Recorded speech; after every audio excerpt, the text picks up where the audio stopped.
la plupart d'entre vous comprendraient ce qui est votre véritable nature. La libération est ce que vous êtes vraiment, mais nous sommes couverts par l'ignorance et l'illusion. Nous croyons que le monde est réel, qu'il peut nous nuire, qu'il peut faire des choses pour nous, et nous réagissons au monde. Voulez-vous vous débarrasser de l'ignorance et devenir libre? Et que se passe-t-il lorsque vous êtes libéré?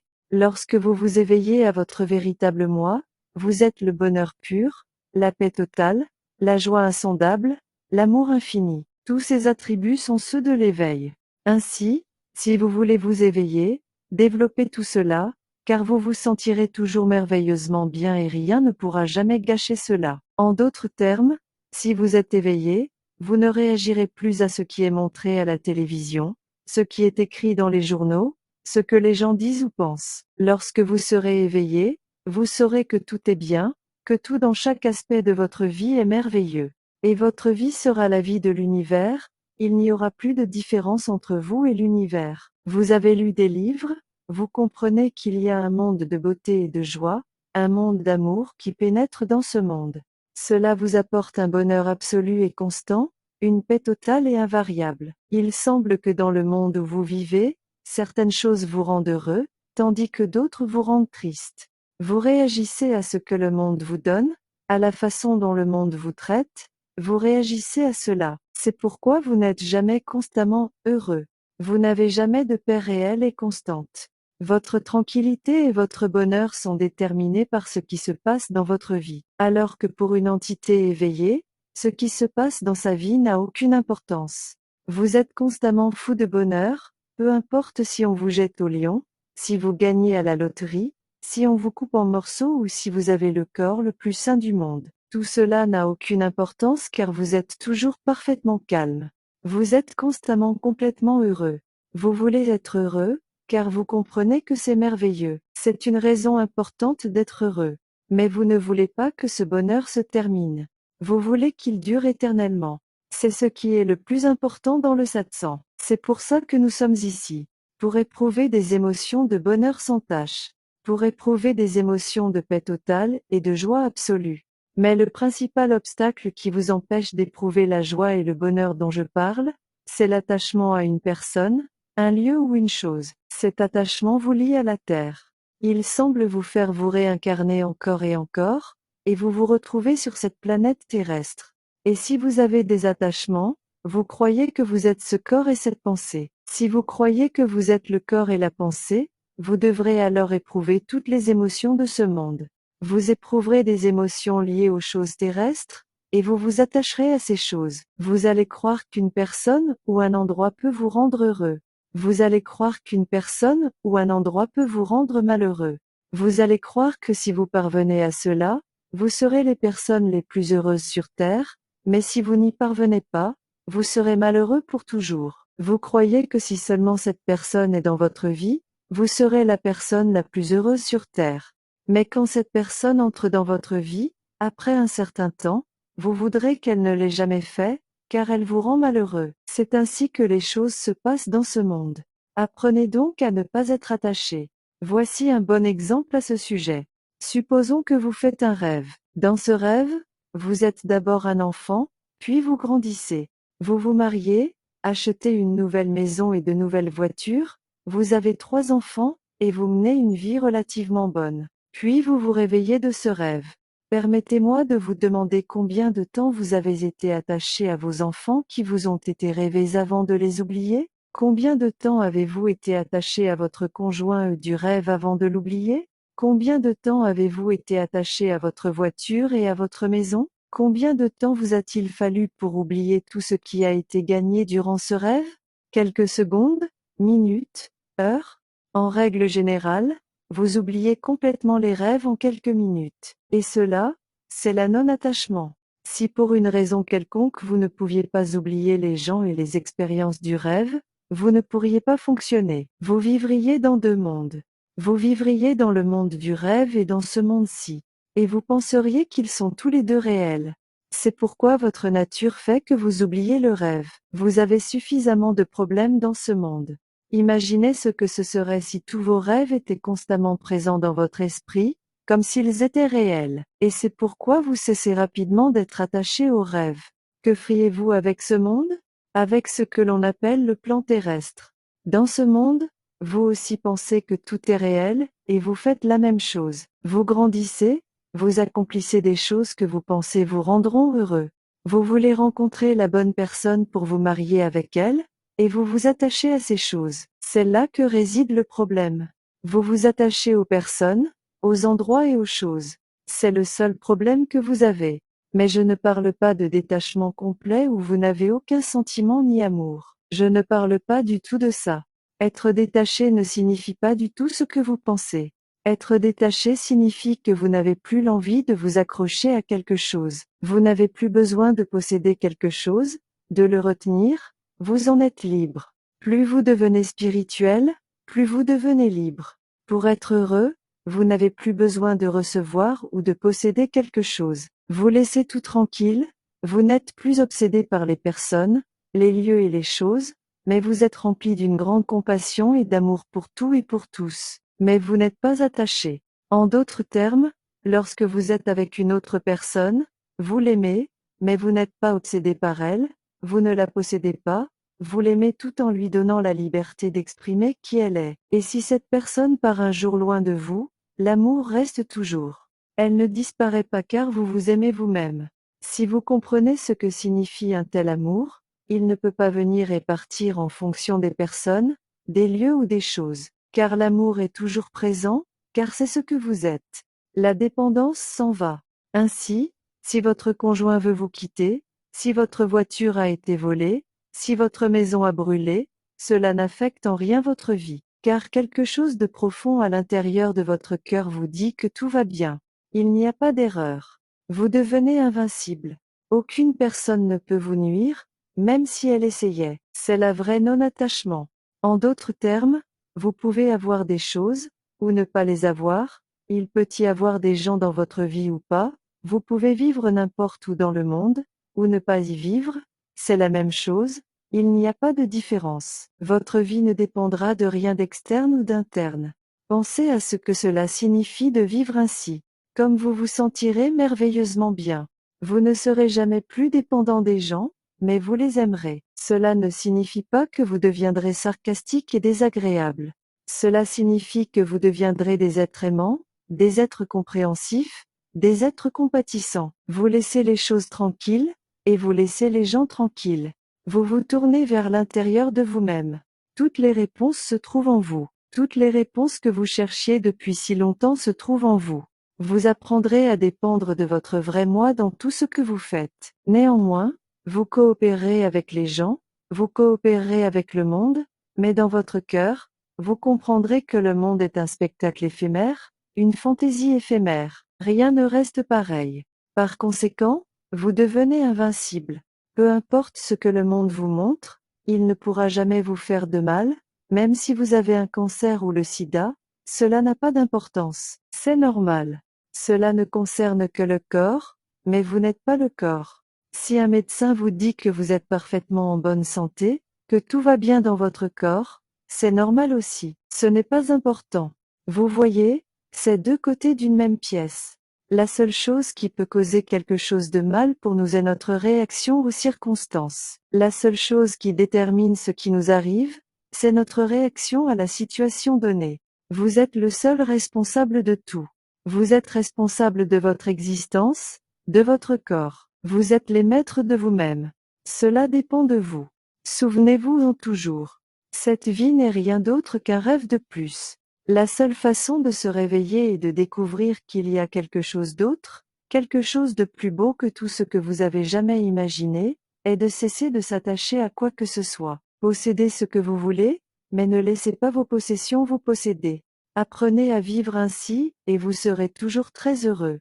Et un jour magnifique, vous vous réveillerez et vous rirez hystériquement. Vous réaliserez que tout cela n'était qu'un rêve.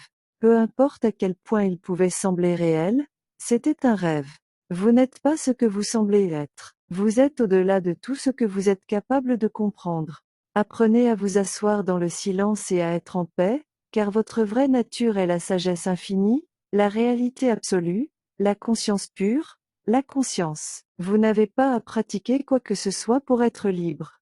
Si vous êtes déjà libre, alors pour vous libérer, vous deviez pratiquer toutes sortes de yoga et de méditation, faire toutes sortes de choses. Mais comme vous êtes déjà libre, vous n'avez rien à faire pour réaliser cela. C'est pourquoi dans l'Advaita Vedanta, nous ne méditons pas, nous nous asseyons dans le silence. Nous nous asseyons dans le silence et observons.